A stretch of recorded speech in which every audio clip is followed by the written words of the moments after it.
Thank you, sir. Thank you for that kind introduction. And good afternoon to everybody. In my life, COVID had brought two things: camera, which is the last thing I would talk into, and Persian Gulf series. And my co-authors, Professor Kumaraswamy and Dr. Mudassir Kamar, have vested me the responsibility to introduce the book. So with deep courage, I take up this mantle to introduce the book. Persian Gulf dominates India's political, social, economic, cultural interest in the broader Middle East. So close is the region to India's geography that we in official circles call it the extended neighborhood. And we in our friendly circle call it our region, because our bread and butter comes from the understanding of this region since decades. So this Persian Gulf region, we all can reasonably conquer, has constants which are enduring and changes that are phenomenal. And when these two interact, the picture is far from simple and straightforward. And as years come to close, and we are right now at this very moment, many of us often wonder how much have we been able to keep track of all that happened in the region, all that mattered to the region, with all its changes, complexities, nuances. How many hours we spend in compiling information on issues that is close to our interest. And still we spend hours in surfing, in digging out details, the finer details which we tend to miss out while following the mainstream media. And we all wish it was all in one place. Sometimes looking at the chronology of things, of events, of happenings together and across the region helps us to draw more meaningful and deep analysis. And Persian Gulf series steps just here to give an in-depth analysis, puts together all the important things that have unfolded in the region in one volume. And when we talk of India's relations to the Gulf, it examines how India has been able to navigate those crises, challenges, taken up the opportunities that the region was throwing in a particular year. The Persian Gulf series started in 2012. And since then, it has taken a detailed examination of the region year after year. And Persian Gulf 2020 is the eighth volume in this series. Earlier, it was an edited volume, but for the sake of greater coherence and timely completion of the volume, we shifted to co-authored ones, and in the last three series, it's co-authored.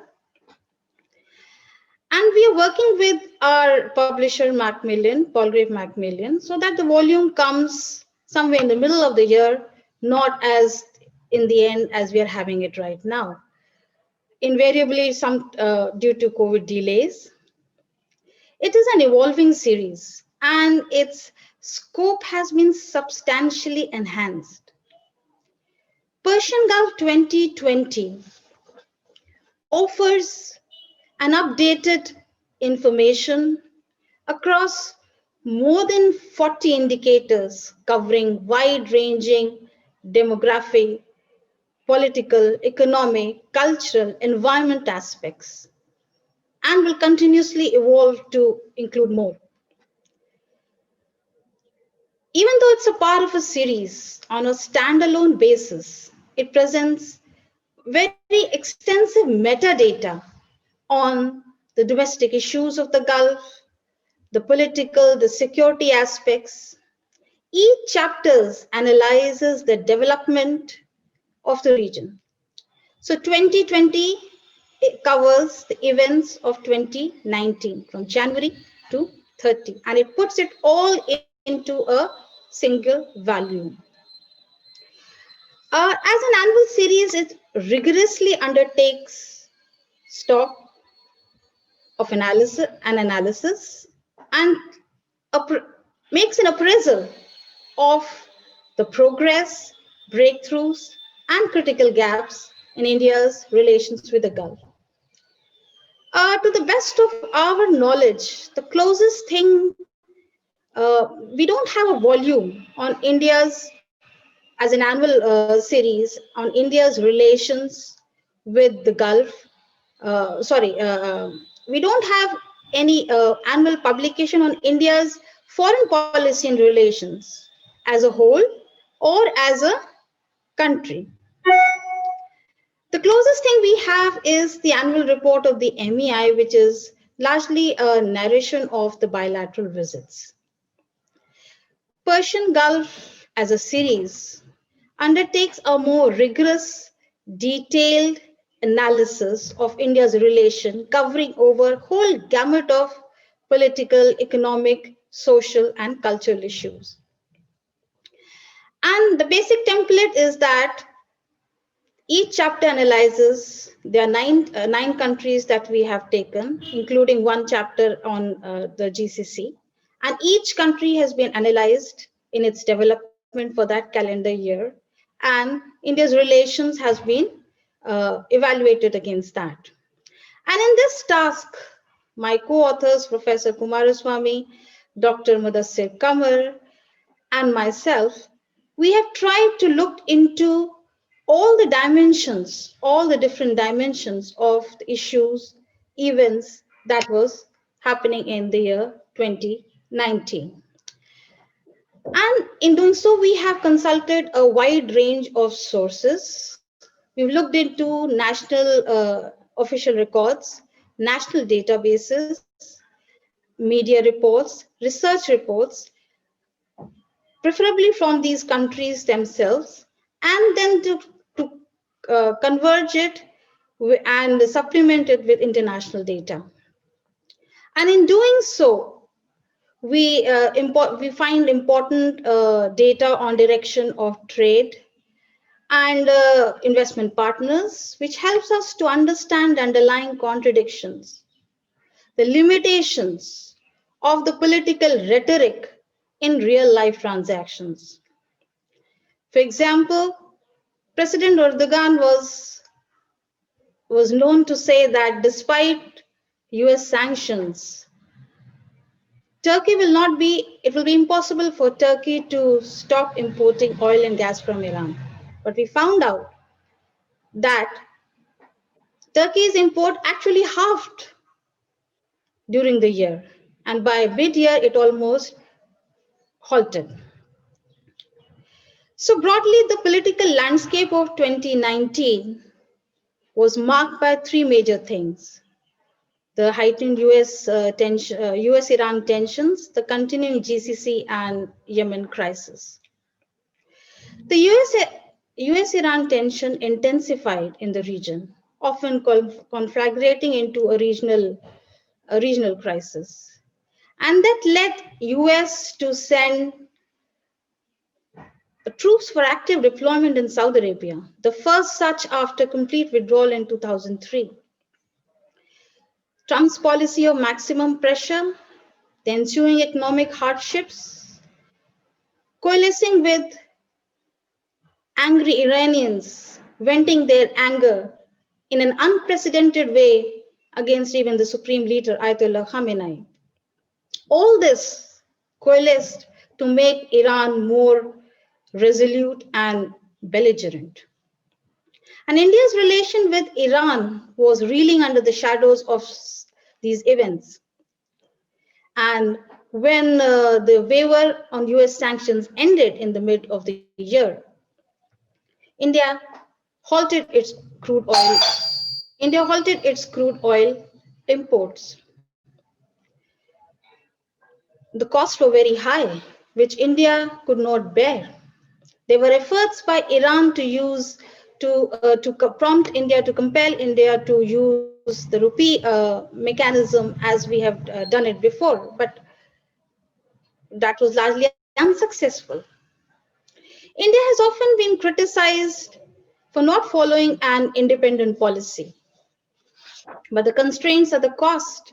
And in this aspect, India was not an outlier. And we found out that even the most vocal friend China actually reduced its exposure to Iran oil sector. It pulled out of South Par gas field in later 2019. Even European Union could not make much headway in their alternative mechanism. So one can understand that pursuing India's interest was not in contradiction of its independent foreign policy. Nevertheless, India continued its engagement with Iran, continued to balance its relation with Iran through Chabahar Port. And the whole year, there were a series of sustained engagements at Foreign Office level, at Joint Commission, trilateral meetings.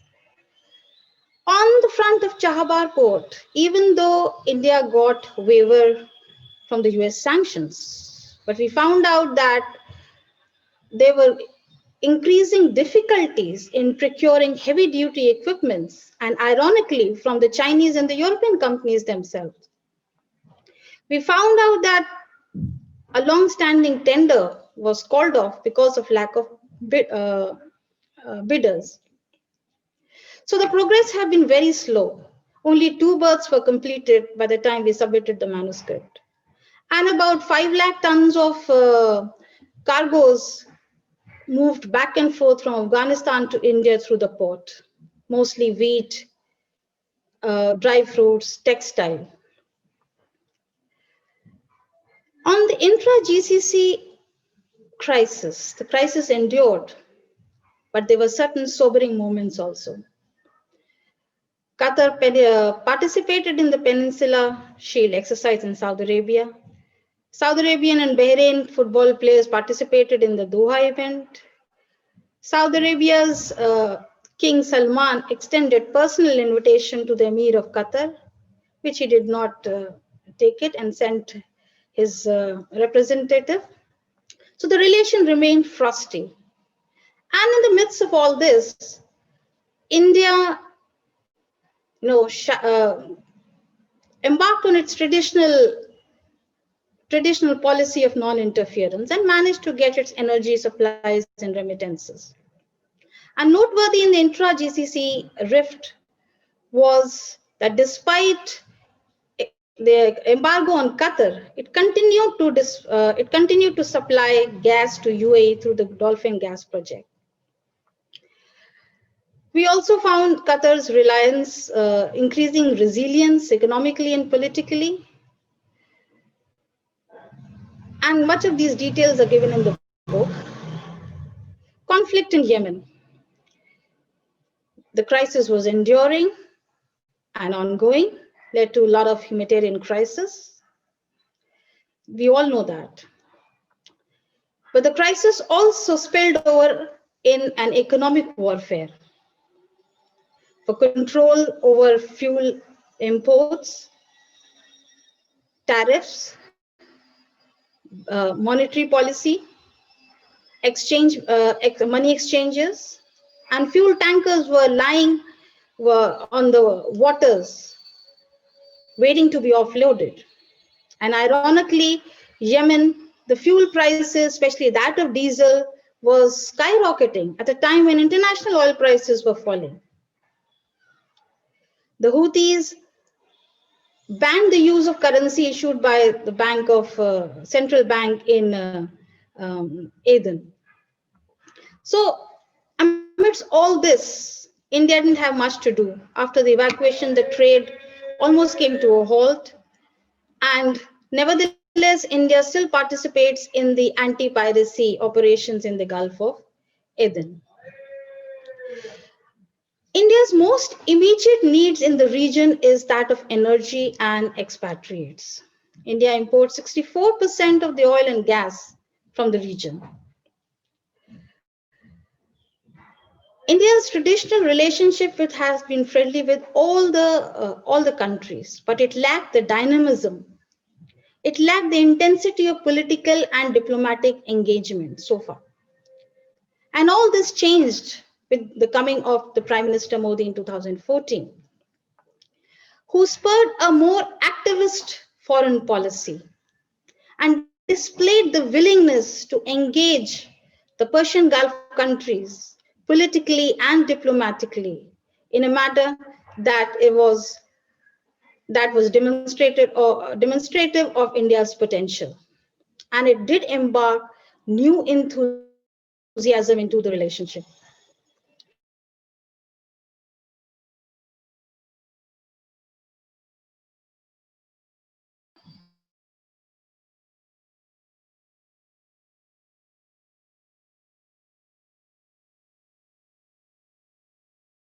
The visit to Bahrain was important because it was the first visit ever since India's independence.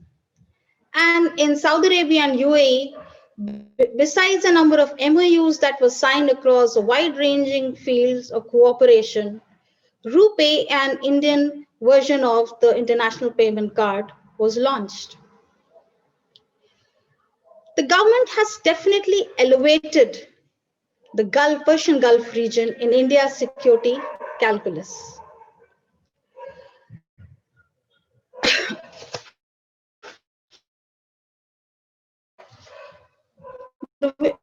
On the visit on UAE, an important development in 2019 was the visit of the External Affairs Minister in the 46th OIC meeting.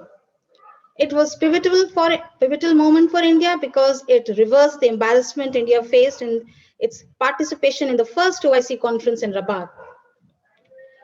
But we should not read too much into it because it did not materially change OIC's position on Kashmir.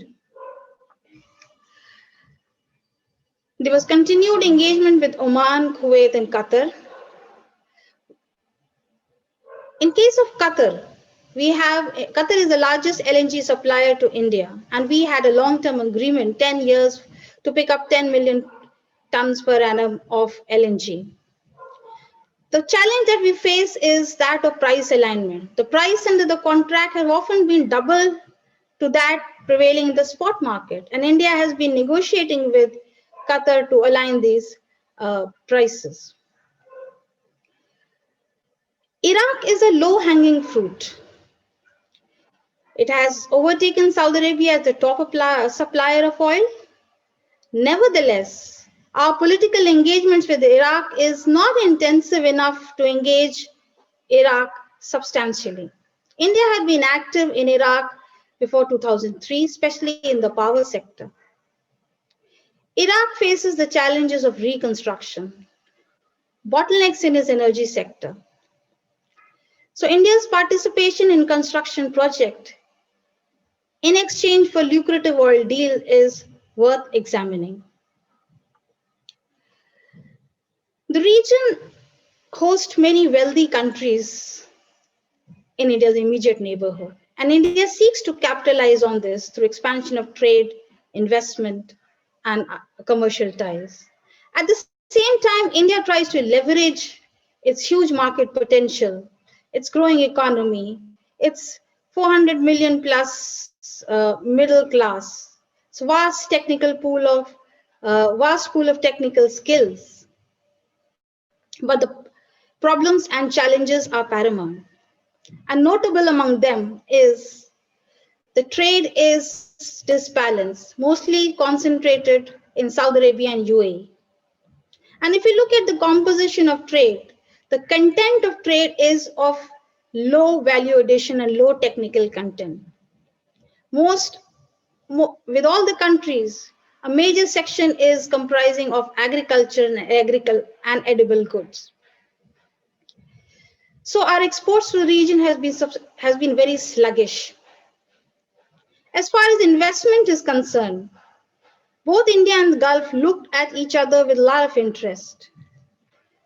India wants Gulf investment in its infrastructure, which needs more than $800 billion of investment. And infrastructure has often been identified as one of the very, crippling constraint on growth.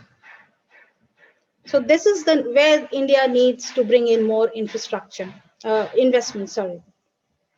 Investment from UAE has come in ports and now making more inroads in inland logistics.